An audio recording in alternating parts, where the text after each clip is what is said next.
I got to tell you, we got a lot of good stuff to talk about for this week. We won't waste time today because we do have some interesting stuff lined up at the end of the show. We'll get more to that later. How about we start off with some SEC spotlight, two teams coming off of long weeks in LSU and Vanderbilt. Alex, our first spotlight game should be a good one. Good defense, good offense. What happens with LSU and Vandy? It's a big week in the SEC. Every team plays. No one's on a bye week. All pretty good matchups in the conference. First one, like you talked about, KJ, number 10 LSU taking on number 17 Vanderbilt at Vanderbilt's house. Last week for LSU ended up squeaking out against South Carolina. Pretty dominant defensive performance once again for the Tigers. Vanderbilt having an off week after the Alabama game. A rough showing in that second half for them not being able to score. KJ, you look at both these teams, LSU, we've noted their offensive struggles all year long. The defense has won them a lot of football games.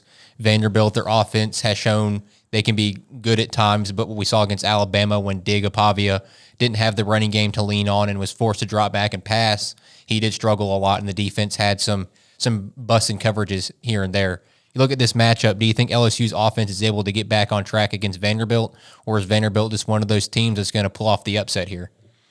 I think this is going to be a game that's decided in the fourth quarter. I don't really see either team really being able to establish what they want to do through two quarters. I could even see three quarters, a tough fight going on. But this is a game I think LSU, there's a lot of people riding LSU for pretty rough right now because you're a top 10 team. You flat out looked really bad on offense in several weeks. You are elite defensively. You do have a capable quarterback, but a lot of question marks for that offense. And each year that there's an offense that's kind of middle of the pack or you don't know what you're going to get, the good teams, they always find the games to show it. Like you're just kind of waiting on the moment. LSU fans have been waiting and waiting and waiting on offense. And, a bye week can be restful for a team at times, but I'm going to take the converse to be true. And I think that Vanderbilt is sluggish coming out of the gate. And I think LSU dominates this game defensively up front, makes Vanderbilt very uncomfortable, similar to Alabama. And as you noted, making pass heavy, the Commodores. I think LSU found a way to win this game going off of that formula Alabama created to stop Vanderbilt, and I'm going to take the Tigers in this one. LSU turnovers have also been a problem last week against South Carolina. He had 2 interceptions by Garrett Nussmeier, and if you turn the ball over against Vanderbilt, they love to burn that clock, and they weren't able to do that as effectively against Alabama. But last year's game against Alabama, they burned so much time after forcing Jalen Milroe turnovers. And if Garrett Nussmeier does that in this game with Vanderbilt at home, I think that could spell an issue for the Tigers. But I do think LSU's defense is going to win them this football game just due to how elite it is, and it continually puts the offenses in position to win games, just like they did last week against South Carolina. Yeah, when you're a defense and you can make somebody uncomfortable with what they'd like to do the most, you have the advantage, and that's how LSU's won games this year.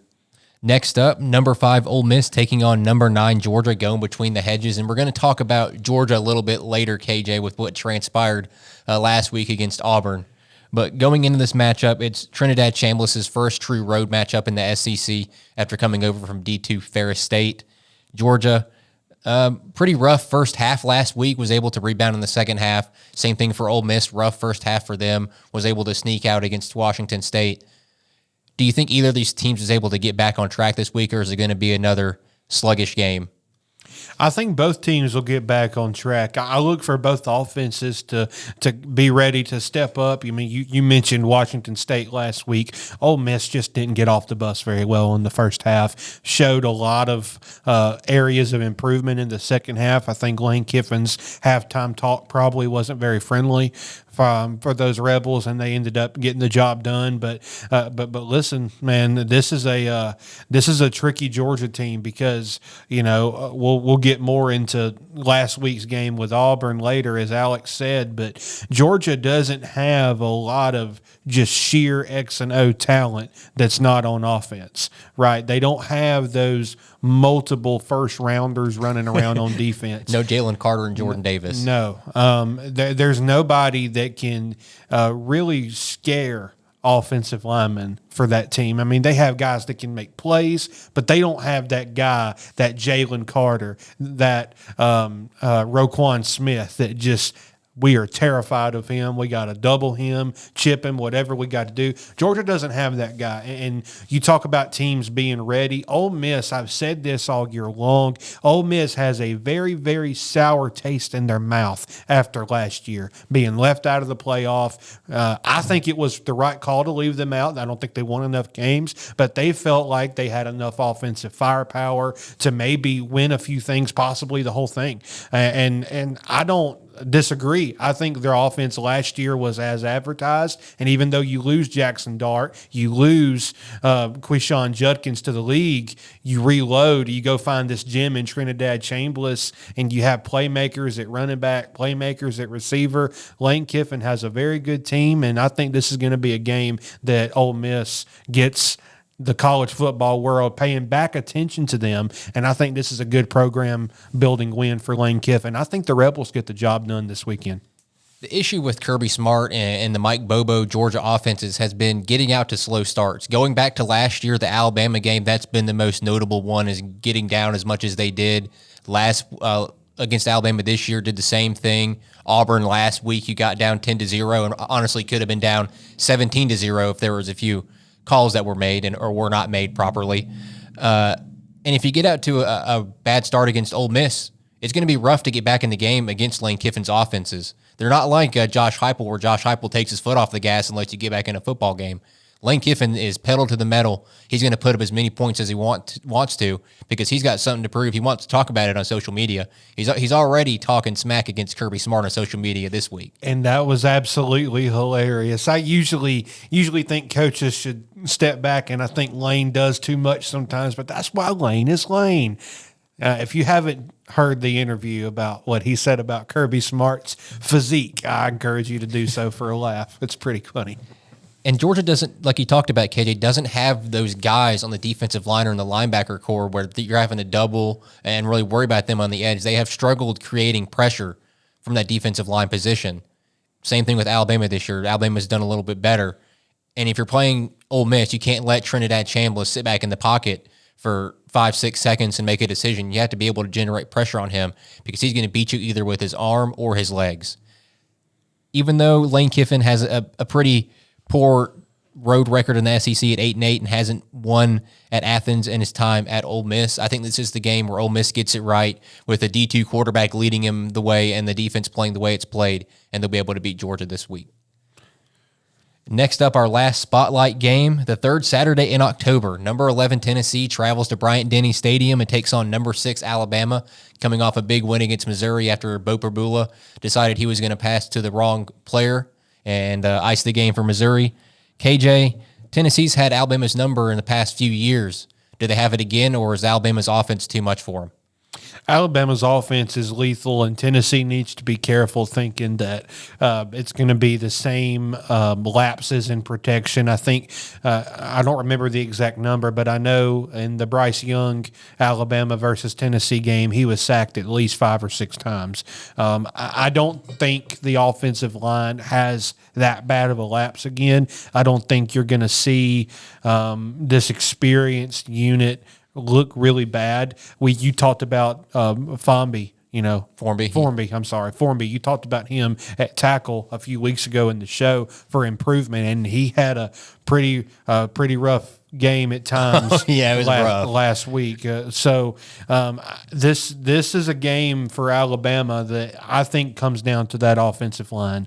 You can't come in there against Josh Heupel defense in Tennessee. Granted, I know they've had some starters in and out of the lineup. They may not be as strong this year on defense, but they're still going to be well prepared. They're still going to be well coached. They're going to go for turnovers. They're going to try to strip the ball out. They're going to try to give their offense any any kind of life to let Joey Aguilar try to take advantage of that. And if you're Alabama, you just got to come in and be deliberate. I think deliberate is a good word for the Tide this weekend. Don't shy away from what you like to do. Yes, we know Ty Simpson has been really, really good, but you know what else has been good for Alabama the last few weeks that nobody's really talking about? Very quietly by committee, they've been pretty decent running the football. They don't do it a whole lot compared to other teams, but when they do, most of the time it's gone for 4 yards, for 5 yards. And when you start getting your offense ahead of the chains in a tough road environment, it always helps. I like Alabama's running game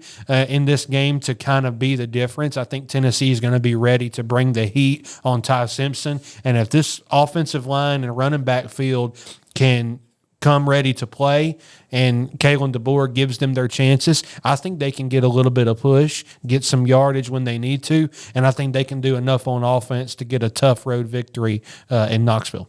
You know what Josh Heupel's offense is going to be after the 2 years of Nico last year and Joey Aguilar this year is he's going to use the run game to set up the pass, and he's going to test you vertically up and down the field.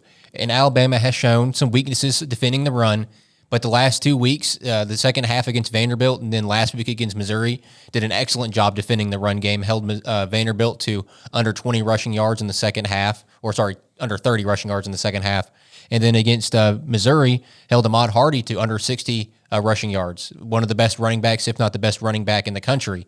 If you're able to do that and shut down Tennessee's run game, which did have a pretty good game last year against Alabama, and force Joey Aguilar to beat you with his arm, I'm not sure Joey Aguilar has the arm talent to go out there and sling it around the football field and beat Alabama. He has a weapon in Chris Brazzell, who's one of the best receivers in the country.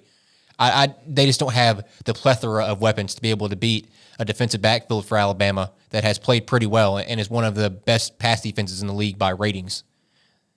I think Alabama gets this win due to it being at Bryant-Denny Stadium and avoiding the curse of Neyland Stadium, which has been a thorn in Alabama's heel for the past 2 times going there. So I'll take the Crimson Tide here, using the defense to set up the offense like they have the past couple of weeks. Moving on from our SEC Spotlight, KJ talking about our upset alert. Which SEC team should be on upset alert this weekend? There's a lot of good matchups.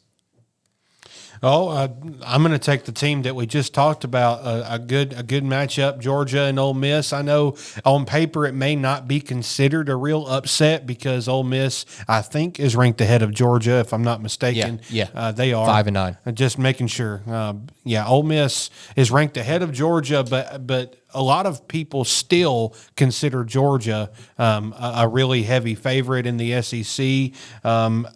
I think this is going to be a really good contest. I don't think a lot of people are really thinking Ole Miss is going to win. I think people are looking at this game saying, oh, this is the game that Ole Miss becomes Ole Miss again. And I just don't know. I think Ole Miss, they're fired up. You get this guy in Trinidad Chambliss who was not the starter. I mean, people forget about Austin Simmons, very highly touted kid, just didn't pan out. And in comes, we talked about Trinidad Chambliss, but it's not just him, okay? I mean, these guys have weapons. Lane Kiffin is deep on offense. And I think on defense, they're sneakily good just enough to get out of situations. And I think the Bulldogs are going to be upset this weekend. I know the rankings won't tell you that's an upset, but I think Georgia feels confident that they're going to win, and I just don't think it's going to happen. The team I have on upset alert this week is actually going to be the Texas A&M Aggies. Since 2013, the Southwest Classic has been held at AT&T Stadium outside of the 2020 COVID year, but now it's moving to a home-and-home, Arkansas.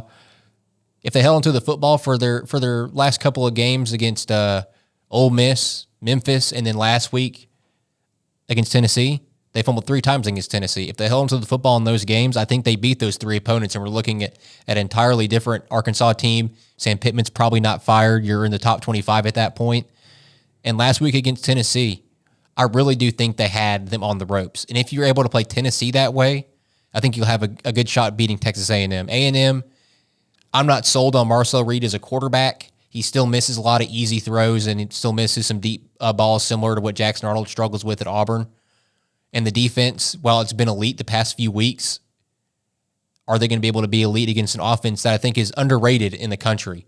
Taylon Green and Mike Washington are 2 of the best running players in the SEC. You have great weapons at receiver. And if Arkansas is able to take advantage of Texas A&M's defense, I think they could have A&M on the ropes again. I don't think it's going to live out to fruition, but Arkansas is going to give them everything they can handle, just like they did Tennessee last week. I think that's a good call. Arkansas has lost 4 games this year by a touchdown or less. That's probably the most in the SEC, if I had to guess. I don't think anybody's came close to that much close losses, but they have been in a lot of games, and you keep getting close in those close affairs, you're eventually going to see one go in the W column, so that's a good call. And A&M is actually 10, 21-2 on the road in this series, and they're playing at in Fayetteville, Arkansas. It could be spell of trouble for the Aggies. Yeah, very well could. Also, wouldn't be surprised at all to see a really tight affair between Texas and Kentucky. I know Texas got a huge win in the Red River rivalry. It's an emotional game. Had a few guys in and out of the lineup. Still don't know if it's good John Mateer, if he's 100% yet. You just don't know. Kentucky, one of those teams that runs the ball and plays good defense. If Texas is unable to get anything, you might want to keep your eye on that one too. Next up, the Blitz picks, going through the rest of the SEC matchups, starting with number 14, Oklahoma taking on South Carolina. South Carolina looking like they're going to be a dud this year, sitting at 3-3. I called it when the year started. Was called the madman for saying that, but I guess I'm not a madman anymore. KJ, is South Carolina able to get back on track, or is Oklahoma going to get the better of them? I think Oklahoma definitely wins this game. I just don't see there being any way South Carolina can, A, move the ball on Oklahoma's defense, but B, I just don't know where the points come from for South Carolina. I mean, you have to move the ball, you have to score in the red zone, and they really haven't displayed much consistent ability to do that. I don't think there's any way South Carolina wins this game. I think Oklahoma wins pretty handedly. South Carolina's offensive line can't block. You fire your offensive line coach this week. You got called for 5 pre-snap penalties against LSU last week, reminiscent of Auburn against Oklahoma. The offensive line has given up so many sacks. He was sacked. Norris Sellers was sacked 5 times last week. He's number 2 in the SEC, having been sacked 19 times, only second to Jackson Arnold's 21.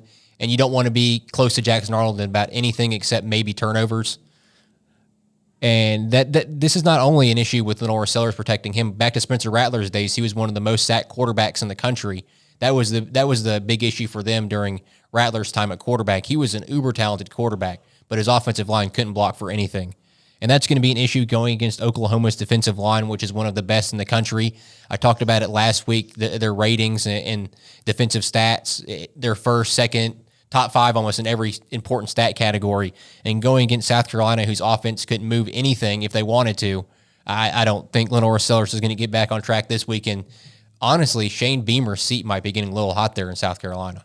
Yeah, I think that's probably a good call. I mean, South Carolina, since he's taken over, they haven't even came close to representing the East. They haven't came close to a second place finish in the East, and you may not beat Georgia, but you got to win every now and then against those other eastern sided teams of the SEC.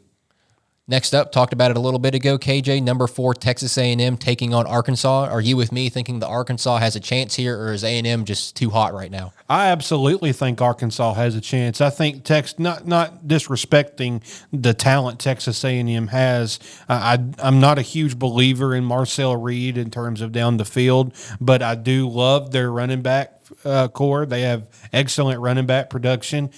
Defense has been up and down. I just think they may be a little bit overrated for that number 4 spot. I think they've won against a few good teams, and that has the media. You know how that goes. Don't get me started. Yeah. But I absolutely think this is a game that Arkansas can stay in. I mean, you alluded to taking the big play away from Marcel Reed and making them one-dimensional. If Arkansas can stop the run, and if they can capitalize on any A&M mistakes and score if they're in the red zone, I think this is a day that Arkansas could see as a happy one. They've had a lot of close, tough losses this year, but I think that could definitely be one to circle. One thing Arkansas is going to have to do this game is tackle. Mario Craver and KC Concepcion are 2 of the best receivers in the country when it comes to yards after the catch. If you're able to tackle those guys, you'll be set up for something good, and as well as stopping the running game, because Le'Veon Moss and Reuben Owens and those guys there have run rampant the past couple of games. and that's going to be a big issue for Arkansas, stopping that run as well as the yards after the catch. I just think A&M's a little much right now, but I would not be surprised if Arkansas is able to pull off the upset at their home stadium. Next up, two unranked SEC teams, Mississippi State and Florida. Mississippi State coming off a bye, and Florida coming off that tough loss last week. Is Mississippi State too much, or is Billy Napier once again going to save his job? I think Mississippi State might be a little bit too much this week. I like Florida, but, you saw that viral clip and that everyone saw, or most everyone, of quarterback DJ Lagway, expletive are we calling? And, I think most Florida fans and college football spectators can agree with that. There's been a lot of times this year where we've looked at something that Florida's done and like, huh?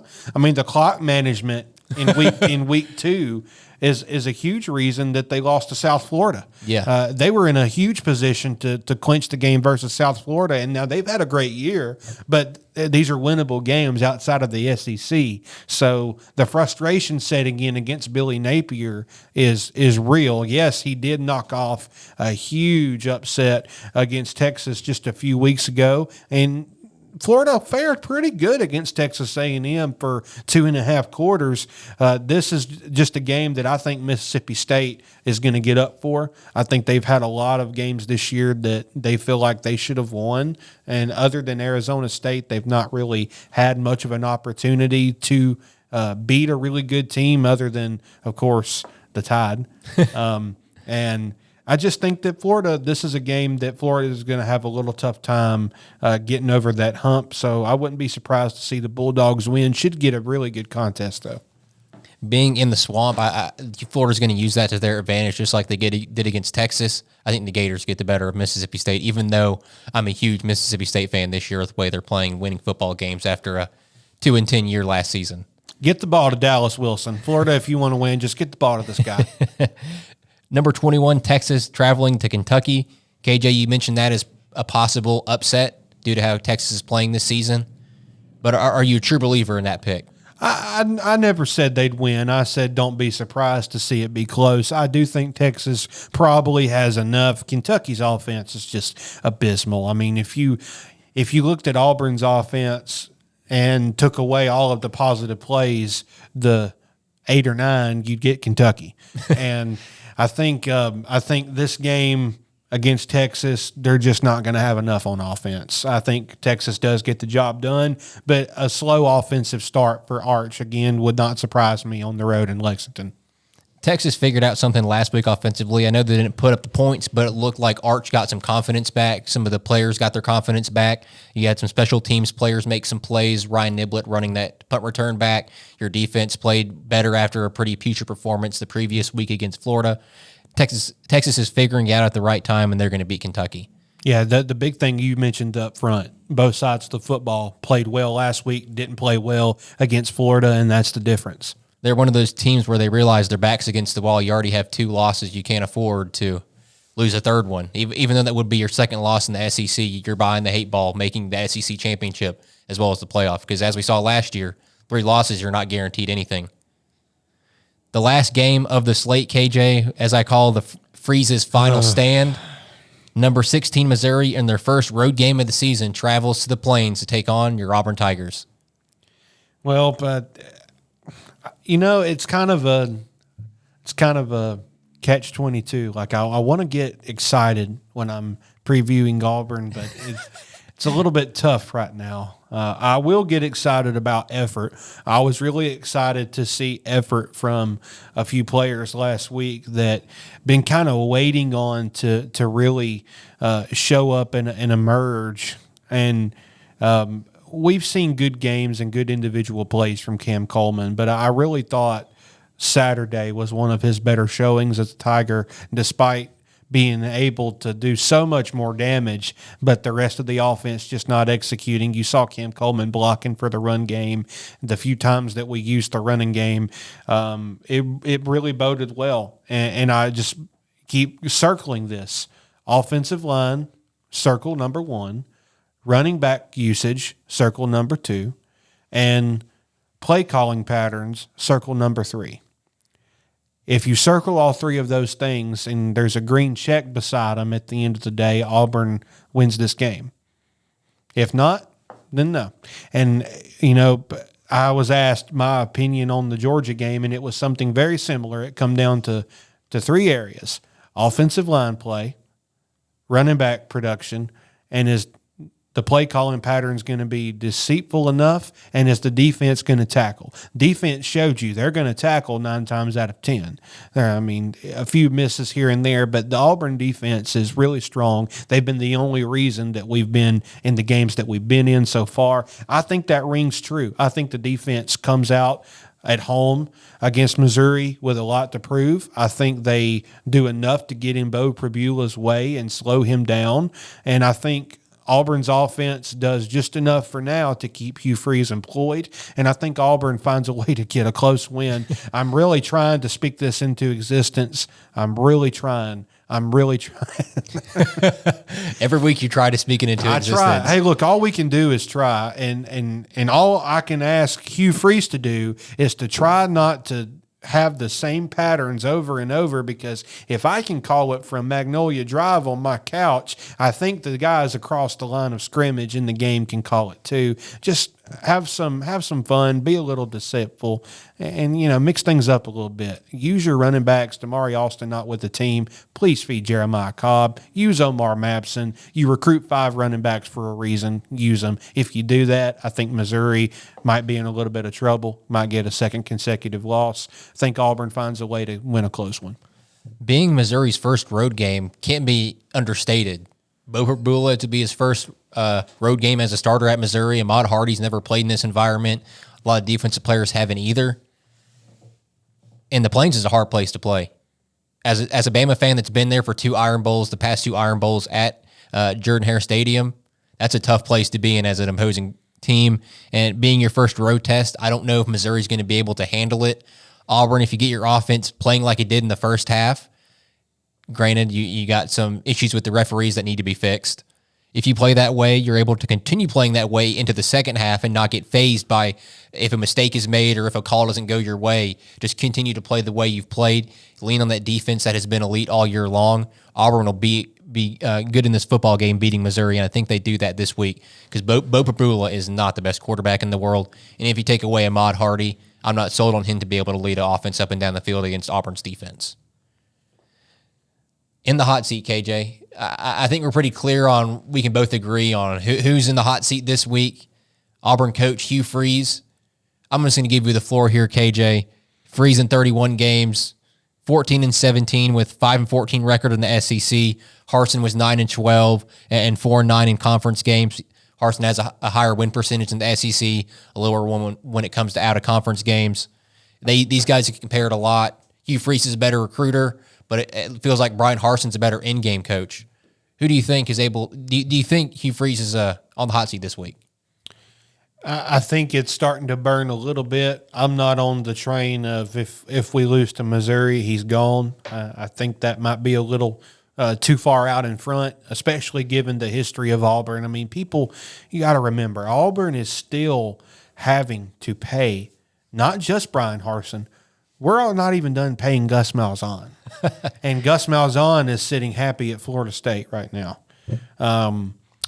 Listen, we said before the year that, okay, Hugh, you've got your recruiting class.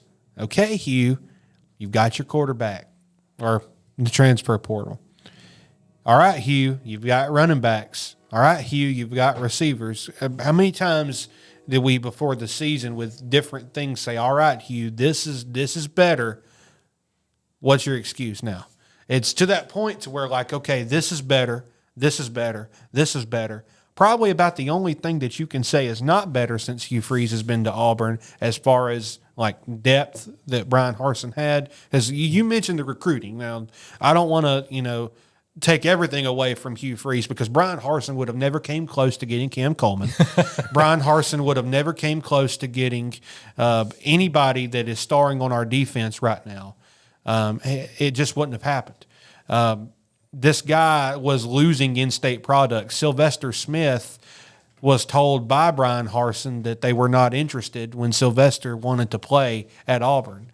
and walks on for Hugh Freeze, and a few years later is a sure-handed tackler on the back end. So the recruiting, nobody's questioning that. But the in-game side of things, how can you not? At this point, how can you not? How can you not look around and see Cam Coleman, a specimen that if he was on Alabama or if he played for the Bulldogs in Georgia, imagine Cam Coleman's stats. Imagine how players would be if they were utilized in the best possible overall way. I think that for me, wins and losses are one thing, but to go along with wins and losses, players are not getting better when they get to school. You go to school to get better for the NFL. You don't go to school to make money. You don't go to school to get out there and mess around. You go to school to get better and to get a degree. And if you don't finish a degree, that's your business. But when you're there, traditionally it was, I know things have changed since you and I have really started following the sport with NIL, but when you're there to get better, right? And it's up to the coaching staff to push you and put you in those positions. And the bottom line is Hugh Freeze is not putting this team in the best positions. Damari Alston's off the team. There's whispers about, team violations. I think Hugh Freeze worded it as didn't meet our standards of quality for the program. Failed to meet the expectations and standard of our program. Exact quote. Okay. You can sit there and you can say that, but here's what I'm going with. You have two running backs in Jeremiah Cobb and Damari Alston who going into week 3 were both each averaging 4 yards a carry. Jeremiah Cobb was the only one that was even thought about being looked at other than a few times. How can a player in this NIL state have that happen to them and have Damari Alston's talent and not think to himself, well, grass is greener? I'm not saying that's the case, but Hugh Freeze, you're not helping yourself out. These kids are going to go run for some more playing time and some more money. If the kid's good enough to play, he needs to play. This whole freshman, this whole class shouldn't matter. And he started Cam Coleman as a freshman, so there's that. But, the big thing for me where I really lost respect for the coaching staff is Xavier Chaplin not being benched. And not just because this guy was making mistakes. The worst part of that is you have a capable guy practicing just as hard, not getting his chance. And that guy can just so easily go in the portal. And you're starting to see that with Damari Alston being off the team. You can call it mutual. I'm not buying that. Hugh Freeze is on the hot seat. I'm not saying it's on Saturday, but if you don't find a way to win this game, people are going to start thinking, and people are going to start really talking about swapping out another few bad years and a lot of millions to have you off the team. Auburn did it with Harsin. They did it with Gus when they were fed up. The boosters are going to get fed up at some point, and you just have to be better. You just have to be better. You can't. You called the percentages. You've got to beat your rivals more than two times out of every 7 years was what we said with Gus. Well, now it's 0 out of every 4 years, and you just can't keep a job in a place like Auburn for very long doing stuff like that. It's getting harder and harder to support Hugh Freeze as a coach. He's 2-8 in one possession games, 1-11 against ranked teams, and 9-9 at Jordan-Hare Stadium. And that, like I talked about earlier, it's one of the toughest places to play in college football. He hasn't been able to use the talent and capitalize on having these 2 back-to-back top 10 classes and win football games. And I'm tired of hearing the excuses, he's having to use Harsin's guys. Look at Kurt Cignetti at Indiana. He made the playoff last year. He's going to make the playoff this year unless they absolutely crumble in the last few games of the season. Hugh Freeze has had better incoming talent. He spent more money on his roster, and he still can't win football games. It's not a lack of talent. It's a lack of ability to coach. Yep. He coached. I thought he coached his best game of his career in the first really quarter against Georgia. And it felt like after that, his play sheet just disappeared, and he went back to the same 5 formations and 6 plays out of those formations that he had run the whole season that everybody knew what was coming. And I think as a coach, sometimes when circumstances are as bad as they were, you get focused on that and forget to coach. I think that's exactly what happened. And I get it. Trust me, as a fan, I more than understood sitting there watching. We'll get into it later, but sitting there watching some of the things that transpired. But your job is to coach. Your job is to develop and to put kids in the right position. Your job is not to be upset at the official. Auburn fans can officiate, blame the Oklahoma game, and official game, blame the Georgia game. But you still had chances to win those games. Yep. You were up 10-0 against Georgia and went into halftime up 10-3. You had chances to beat Oklahoma. Your defense put you in positions to beat Oklahoma. Your offense just couldn't move the football. Yep. So I don't want to hear the excuse of, oh, man, the officials did this and that. Sure they did. Sure they messed up a few calls. The officiating crew that did it for the Georgia game, I don't think they should be able to officiate another game this season the way that was worked. But that's not the reason you lost the game. You lost the game because in the second half you couldn't move the football, and your defense was tired because Georgia's on the field 95% of the half, felt like. Time of possession flipped upside down. Yep. Hugh Freeze, it's the same thing week in and week out. Your defense plays great, and your offense can't move the football. You ignore the running game. I don't blame Damari Alston for leaving. It's felt like he's just been shoved to the side, and same with Jeremiah Cobb. I wouldn't be surprised if this week the running game doesn't go well and you lose the game, that Jeremiah Cobb's, you know what, I'm out. If you're not going to use me, why stay here when I can go to another program that's going to give me 10, 15, 20 carries a game and help me get better and maybe get a chance at an NFL roster? Because Hugh Freeze right now, Jeremiah Cobb and Damari Alston, they could be the next Bo Jackson, and they're not being utilized. So why would you stay there? Hugh Freeze, it's infuriating. I hate it for Auburn fans because the state of Alabama is better when Auburn's better at football, and you can go to the Iron Bowl and expect it's going to be a shootout. It's not great when you look at Auburn and you're like, oh, here's another game Auburn's going to lose. Oh, here's a game I get to watch Jackson Arnold throw 3-yard dig routes or a 3-yard out route and not be able to complete it. Oh, there's Xavier Chaplin again, not being able to learn the snap count. It's awful to watch, and I feel for you, KJ, as an Auburn fan. I feel for other fans around the state of Alabama because Hugh Freeze has made this offense unwatchable. I've been asked several times, "How are you as an Auburn fan?" I'm sure you're fed up. I bet the mood wasn't good at the house. No, not while it happened. But here's the thing: at the end of the day, all of this stuff, it's just superficial. It's a game, and I don't put my stock in sports. You don't either. We put our stock in working hard and going home. But yeah, when you follow a team, you can't help but to get fired up with what you saw. But you're exactly right. And I said that same thing against Oklahoma. I'm not an excuse-making fan. The refs gypped us with the illegal play against Oklahoma, and it shouldn't have happened. But you also gave up 10 sacks. Georgia, yeah, definitely a touchdown. And I don't know, Georgia fans, how many beers is what I have to say, because for you guys to say that that's blatantly a fumble, you must not know blatantly, or you drank so many that you just couldn't keep up. I don't know, but that was definitely a touchdown. But again, the second half, you fell asleep. You had a lot of penalties. Defense was exhausted because the offense couldn't sustain a drive. So nobody to blame but Hugh Freeze. He's definitely on the hot seat. And if you get embarrassed and you don't win next week, I think it could be it. And I just don't think it's going to happen this week. I think we're going to play well. I think the kids are tired of losing.